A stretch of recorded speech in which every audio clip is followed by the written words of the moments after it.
माँ बमलेश्वरी मंदिर, डोंगरगढ़, छत्तीसगढ़।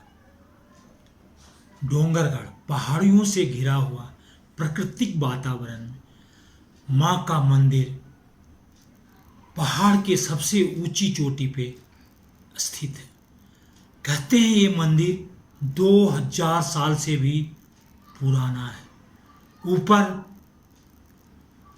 बड़ी माँ बमलेश्वरी का मंदिर है और नीचे छोटी माँ बमलेश्वरी का मंदिर है और चारों ओर पहाड़, प्रकृति के नज़ारे दिखाई देते हैं। मंदिर में जाने के लिए 1100 सीढ़ियों पार करना पड़ता है। अभी रोपवे सेवा शुरू हो गई है।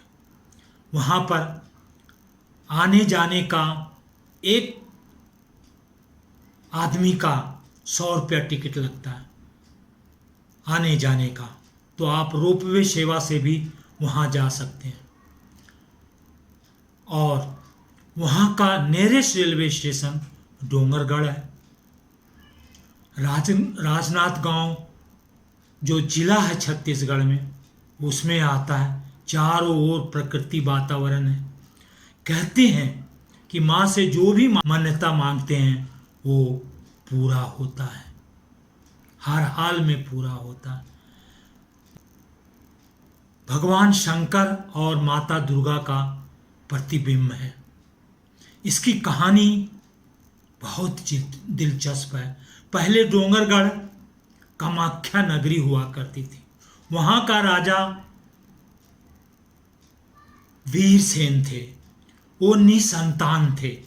उन्होंने भगवान शंकर और माँ दुर्गा से प्रार्थना की।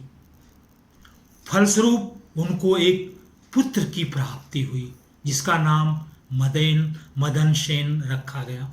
वो बहुत प्रतापी और प्रजापालक शासक थे।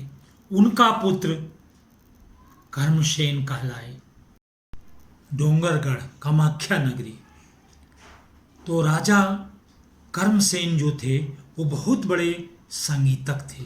उनके संगीत का ज्ञान बड़ा उत्तम था। तो उनके दरबार में एक राजनर्तकी था जिसका नाम थी कामाकंडला और एक संगीतक थे माधवनल। तो दोनों में प्रेम हो गया। एक दिन की बात है, राजा मंत्रमुग्ध होकर के संगीत सुन रहे थे और खुश होकर के दानव नल को, संगीतक को, एक हार दिए। वो दानव नल ने वो हार राजनर्तकी को दे दिया। राजा नाराज हुए और संगीतक माधव नल को राज से बाहर कर दिए। तो राजनर्तकी जो उनसे प्रेम करती थी बड़ी बेचैन रहती थी।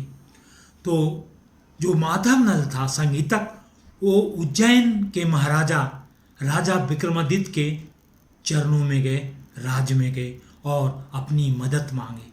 तो राजा विक्रमादित्य ने ये प्रेम कहानी सुन करके उसकी मदद करने के लिए तैयार हो गए और अपनी सेना लेकर के डोंगरगढ़, उस समय का कामाख्या नगरी पे हमला कर दिए।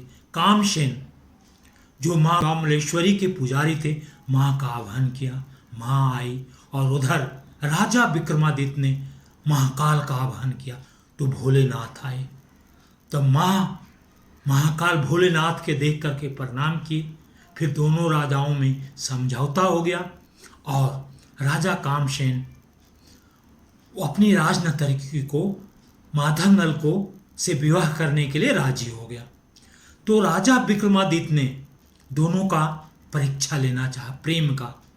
तो उन्होंने, राजा विक्रमादित्य ने राजनर्तकी से बोले कि माधवनल तुम्हारा प्रेमी वो मारा गया है युद्ध में। तो राजनर्तकी वो पास के तालाब है उसमें कूद गई और ये बात जब माधवनल को मालूम हुआ तो वो भी तालाब में कूद गए। तो फिर राजा विक्रमादित्य ने माँ बमलेश्वरी से प्रार्थना की कि माँ बमलेश्वरी जो है ना, राजा विक्रमादित्य की कुल देवी है, बगलामुखी, उनकी भी कुल देवी थी। माँ प्रकट हुई और दोनों को आत्महत्या करने से बचाए और दोनों का मिलन हो गया। ये वीडियो कैसा लगा कमेंट बॉक्स में लिखें। नए हैं तो सब्सक्राइब करें।